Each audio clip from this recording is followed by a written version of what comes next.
active here. Now, the problem, of course, is if you accept this position, what does it mean ethically? Again, I claim there is, the problem that I already approached.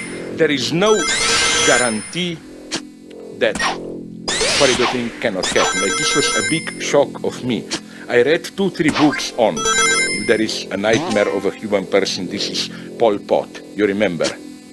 The leader of Khmer Rouge in Cambodia.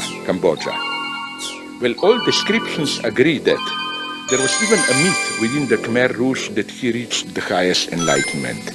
He was an incredibly gentle, soft person, always inner peace, and so on and so on. So what I'm trying to say here, again, what I'm trying to say is that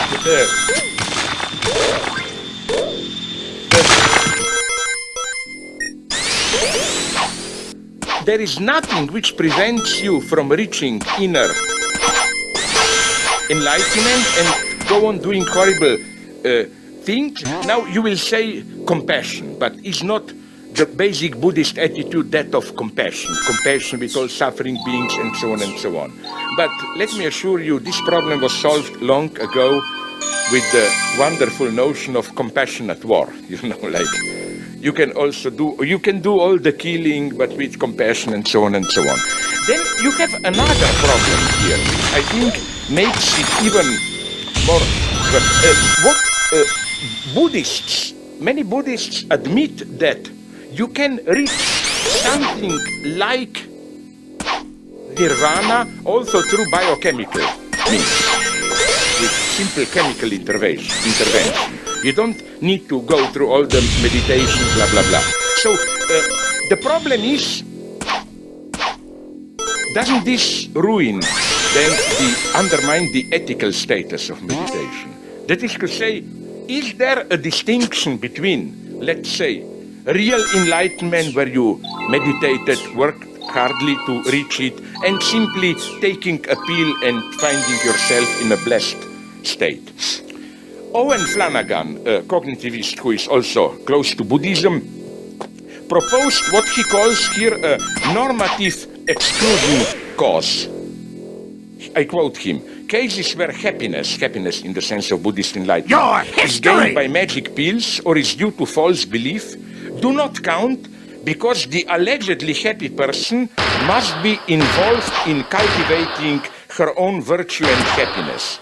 Happy states born of delusion are undeserved. My point is why? Why? If, as he admits it, it's exactly the same inner state. Okay, then the next...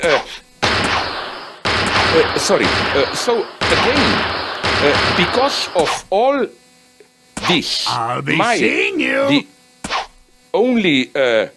Yes, here is the quote from Suzuki, if you don't believe I'm not giving up yet! It is really not he, the killer, but the sword itself that does the killing. He, the killer, has no desire to do harm to anybody, but the enemy appears and makes himself a victim. It is as though the sword performs automatically its function of justice, which is the function of mercy. Wonderful description of killing, and so on and so on. So, you know what I'm trying to say here? Now, really, to conclude, I was too long. Two things. First, don't misunderstand me. I am not dismissing Buddhism in any way. It's an absolutely authentic experience. I just claim it doesn't have a necessary immanent, let's call it moral or whatever, content. Let's not cheat here. It's, as Suzuki said, a technique of achieving inner peace. You can do all the torturing you want. I don't believe, and it's quite interesting to read. For example, I have a book on Tibetan Tibetan legal system, where it describes in what wonderful way, wonderful in a terrifying sense, in what wonderful way, although they did not do the killing, they did it. For example, in traditional Tibetan justice, of course, you don't do the killing like it's sacred. But They hit a criminal and chained him in winter to a tree outside, so and so on and so on. You can do it. So what I want to say is that my lesson would be just double. First, let's accept the gap. Inner Buddhist peace meditation is a great thing, but it's not the answer. I think we should, again, maintain a minimal gap between inner authenticity and, let's call it, ethics of acting together with other people and so on and so on. My second conclusion here would have been that that to locate what really, I'm sorry, I'm talking in mega generalities now, what really divides East from West, if I may use this term, probably in a wrong way, but nonetheless, is that what nonetheless I find attractive in Western tradition, it's terribly politically incorrect what I'm saying now, it's that in contrast to this idea, don't get involved, maintain an inner distance, isn't the entire Western ethics, starting with Plato, precisely an ethics of falling into, opening yourself to an encounter, like falling in love. Our Western love is not this peaceful Buddha vibe. It's out there, something, and you fall fully into it. You know, this idea of fall, Gilbert Keith Chesterton, my favorite Catholic theologist, although I'm totally an atheist, of course, puts this nicely when he says that in all other religions, you have a fall, like man falls from God. Only in Christianity, God himself falls into the world, incarnation, and so on and so on.